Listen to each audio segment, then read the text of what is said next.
24, sorry 26, বাজেয়াপ্তযোগ্য। বলছে বাজেয়াপ্তযোগ্য হবে।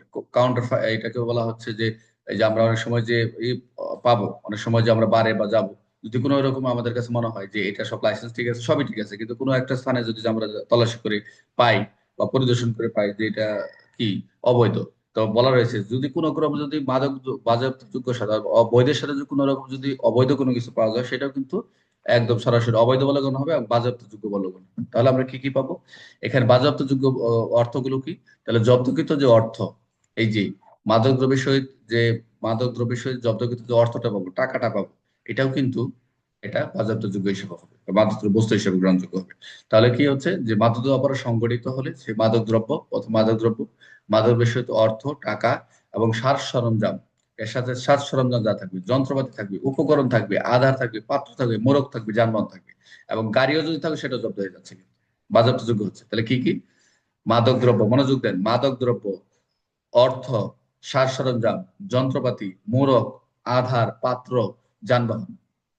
তাহলে এই অথবা অন্য কোনো বস্তু সম্পর্কে অথবা এর সহযোগে যদি কোনো অপরাধ সংঘটিত হয়েছে সেগুলো বাজেয়াপ্তযোগ্য। এর সাথে যা যা কিছু কানেক্টেড থাকবে, দেখা গেছে আপনি মাদকটা এমন ভাবে নিয়ে গেছেন, পেঁয়াজের ভিতরে, একটা ট্রাকের ভিতরে পেঁয়াজের ভিতরে ফেন্সিডিল নিয়ে যেতেছেন, তাহলে কি পেঁয়াজ কি বাজেয়াপ্তযোগ্য হবে না? নাকি আলাদা ছেড়ে দিবেন যে মাদকটা পাইছি, পেঁয়াজ তুমি চলে যাও, এরকম করবেন?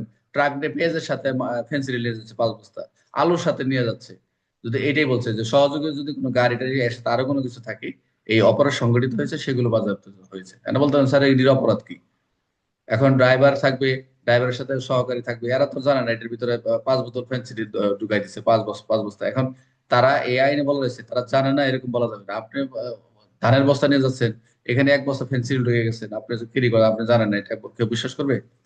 এটা একটা অনুমান, তারা এখান থেকে রেহাই পাবে না। তাহলে বাজেয়াপ্তযোগ্য বস্তুগুলো কি কি পাইলাম? যে অপরাধ সংগঠিত মাদক দ্রব্য, মাদক দ্রব্যের সহিত অর্থ, তার জব্দযোগ্য অর্থ, সাজ সরঞ্জাম, যন্ত্রপাতি, উপকরণ, আধার, পাত্র, মোড়ক, যানবাহন এবং এর সাথে অন্য বস্তুর সঙ্গে সহযোগে যদি যদি অপরাধ সংগঠিত হয় সেগুলো বাজেয়াপ্তযোগ্য। আচ্ছা, এই যে আমি যে কথাটা প্রথম বলেছিলাম, যেটা 2, যে মাদকদ্রব্য অপরাধ সংগঠনের সময় বাজেয়াপ্তযোগ্য বিষয়ে যদি কোনো বৈধ মাদকদ্রব্য পাওয়া যায়, বৈধ, কি লেখলো এটা? হ্যাঁ, যে মাদকদ্রব্য অপরাধ সংগঠনের সময় যদি বৈধ মাদকও পাওয়া যায়, তাহলে সেই মাদকদ্রব্য কি বাজেয়াপ্তযোগ্য হবে। যদি যে এটা সে আপনি অপরাধ করছেন, আপনার কাছে বৈধ আছে যেহেতু, কোনো সমস্যা নাই। বৈধের সাথে অবৈধ, অবৈধের সাথে বৈধ, কোনো সমস্যা নেই, সবই কি হয়ে যাবে, বাজেয়াপ্তযোগ্য হয়ে যাবে। এখন যেটা হচ্ছে ভেরি ভেরি ইম্পর্টেন্ট, আপনাদের রিটার্নের প্রশ্ন এই 26-এর 3 থেকে আসে। একজন একটু পড়েন 3টা, নাজমুল পড়ো জোরে করে, অথবা নাজমুল না, মেসকাত পড়ো 3 নাম্বার অপশনটা। জি স্যার। 3, কোন মাদকদ্রব্য অপরাধ সংগঠনের জন্য যদি কোনো সরকারি অথবা আহ, সংবিধিবদ্ধ সরকারি কর্তৃপক্ষের কোনো যানবাহন ব্যবহার করা হয়, তা হইলে উহা জব্দযোগ্য হইবে। মানে সরকারি গাড়ি দিয়ে যদি মাদক গ্রহণ করা হয় তাহলে জব্দযোগ্য হইবে। মামলা রুজুকারী অফিসার সরকারি কার্যের স্বার্থে উক্ত যানবাহন সংশ্লিষ্ট নিয়ন্ত্রণকারী অফিসারের জিম্মায় প্রদান করবেন, আমি করিতে পারিবেন, তবে বিষয়টি এজাহারে উল্লেখ করিতে হইবে। মেসকাত কি বুঝতে পারছেন বিষয়টা? বুঝতে পারছি স্যার। আচ্ছা। কোন বন্ধু বুঝতে পারছেন? যেটুক দাগ দিছে এইটুক, এইটুক বলেন, এখন এইটুক বলেন। আপনার মাদক অপরাধ সংগঠনের সময় যদি কোনো সরকারি যানবাহন যদি জব্দ করা হয়, মানে সরকারি গাড়িতে যদি কোনো মাদক পাওয়া যায়, ওই মাদক সহকারে সরকারি গাড়িও জব্দ করতে হবে। এখানে 2টা বিষয়, মামলা মনোযোগ রুজুকারী মনোযোগ, আসতে।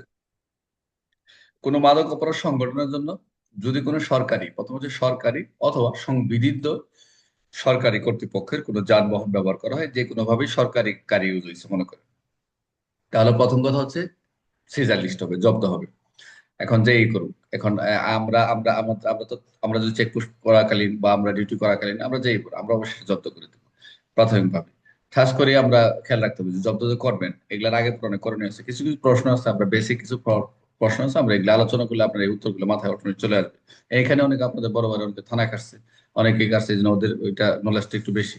যারা একেবারে থানা খাটে নাই তারা হয়তো বুঝেন না যে একটার পর একটা সিকোয়েন্সটা কি হবে। তাহলে আমরা এই আইনই বলছে যে বাজারযোগ্য মাদকদ্রব্য বস্তুর ক্ষেত্রে 26-3 বলছে যে কোনো মাদকদ্রব্য সংগ্রহ যদি কোনো সরকারি গাড়ি ব্যবহার করা হয় বা যানবাহন ব্যবহার করা হয়, প্রথম কথা হচ্ছে জব্দ করবেন। দ্বিতীয়ত কথা হচ্ছে মামলা রুজুকারী অফিসার, যিনি মামলা রুজুকারী অফিসার হবেন, যে মামলাটা জব্দ করে যখন দিবেন তখন তো মামলা হয়ে গেল সরকারি গাড়ি। তো এখানে বলছে যে এই তাহলে সরকারি গাড়ি যে আপনি জব্দ করলেন, যিনি রুজুকারী অফিসার হবেন, মানে রুজুকারী মানে আয় মানে আয়ও না কিন্তু, অর্থাৎ বাদী, বাদী স্যার, বাদী। রাইট, বাদী। তাহলে সরকারি কাজের স্বার্থে বলছে, সরকারি কাজের স্বার্থে, আবার এই সরকারি কাজের স্বার্থে উক্ত যানবাহন সংশ্লিষ্ট নিয়ন্ত্রণ অফিসারের জিম্মায় প্রদান করতে পারবেন। এবং যাই হোক, আপনি মনে করেন আমি আমার এক ইউনিটে আছি, এখন এখন এই গাড়িটা তো অবশ্যই ইউজ হবে, কারণ ফেলা রাখার সুযোগ নেই, বলছে এটা আইনি বলে দিছে যে উক্ত যানবাহন সংশ্লিষ্ট নিয়ন্ত্রণকারী অফিসারের জিম্মায় দিতে পারবে, তারা জিম্মায় নিতে পারবে। মামলা হয়েছে, ঠিক আছে, আমাদের জিম্মায় দেন, আমরা বাকিটা কোর্ট মার যেভাবে আমরা কাজ করতে করে নিব। আচ্ছা, তবে আপনি যে জিম্মায় দিবেন, অবশ্যই বিষয়টা কোথায় উল্লেখ করা থাকবে, বিষয়টি এজাহার উল্লেখ করতে হবে। এটা হলো এমসিকিউ। তাহলে বুঝতে পারছেন বিষয়টা? তাহলে প্রথম হচ্ছে আপনি যাই হোক, যদি অপরাধ সংগঠনের সাথে যদি যাই হোক এটা আপনি জব্দ করলেন, এবং এটা কি করবেন, পরবর্তী বিধি ব্যবস্থা কি, পরবর্তী হচ্ছে সরকারি কাজের স্বার্থে সংশ্লিষ্ট নিয়ন্ত্রণ কর্তৃপক্ষের আন্ডারে কি করতে হবে, জিম্মা দিতে পারবেন, তবে বিষয়টি আজ আপলোড করতে হবে। আরেকটু কথা আছে, এই সর্বশেষ যে পয়েন্টটা বলছে যে এই জব্দকৃত মাদক দ্রব্য, জব্দকৃত যে মাদক দ্রব্যগুলো পাইলাম, পাইলাম কি কি শুধু জব্দকৃত মাদক দ্রব্যই নয়, এর সাথে আমরা বাজেয়াপ্তযোগ্য বস্তু পাইছি, অনেকগুলা পাইছি। মাদক দ্রব্য পাইলাম, টাকা পাইলাম, সারসংখ্যা, আধার পত্র, মোড়ক, যানবাহন, এবং এর সাথে যদি সহায়ক কোনো কিছু যদি ব্যবহার করে সেটাও কিন্তু কি বাজেয়াপ্তযোগ্য হলো। এবং শুধু এও নয়, আমরা কি হলো বৈধের সাথে অবৈধের সাথে যদি বৈধও পাওয়া যাবে সেটাও কিন্তু আমরা কি হবো, বাজেয়াপ্তযোগ্য হবে। সর্বশেষ বলছে এই যে জব্দকৃত মাদক দ্রব্য সরাসরি আপনার আন্ডারে, অর্থাৎ এখতিয়ার সম্পন্ন আদালতের আন্ডারে যারা যে যেখানে থাকবেন, যে যেখানে চাকরি করবেন, সেখানে ক্ষেত্রে এই আদালতের আদেশ ক্রমে কি হবে, এগুলা ধ্বংস হবে। এই কথাটা আমরা সামনে যে অনেক জায়গায় পাবো। এখানে 4টা অপশন, খেয়াল রাখবেন, এটা কিন্তু রিটেনের প্রশ্ন আপনাদের। মাদকের যে ধারাটা অধ্যায়টা আছে প্রত্যেকটা রিটেনের প্রশ্ন খুবই ইম্পর্টেন্ট। আপনার এইটা আরো যে যদি সাজা শেষ হয়ে যায় দেখবেন আপনাদের পরে বাকিগুলো এমসিকিউ এমনি শেষ হয়ে যাবে। আমরা তো এভাবে করি না, আমরা একে সূচি ধরে ধরে কতটা পড়াই কিরকম সেট হতে পারে স্যার? আস্তে আস্তে। আমরা সূচি ধরে পড়াইতে পড়াইতে এমন অবস্থা হয়েছে তখন ওই ভিতরে গুরুত্বপূর্ণ কিছু থাকে না। আপনার যেটা আপনার বেসিক, তোমার ম্যাথ তোমার যেটা দরকার এটা আমরা আগে উদ্ধার করে আপনারা খাওয়া মানে ধরায় দেওয়া হয়, যাতে আপনার মাথাটা ই থাকে, প্র্যাকটিক্যালটা ইউজ হয় বেশি। যারা যদি প্র্যাকটিক্যাল না নেন তাহলে আপনি ওই সারাদিন সূচি একে কি দুই কি, সারাদিন এক ধারা কি দুই ধারা কি, আরে এক ধারা দুই ধারা তিন ধারা নিয়ে পড়ে থাকে, সূচি দুই কি। পরে আমার থাকে না স্যার, এখন বুঝতে পারছেন? পর্যন্ত সূচি পরে কিচ্ছু মনে নাই।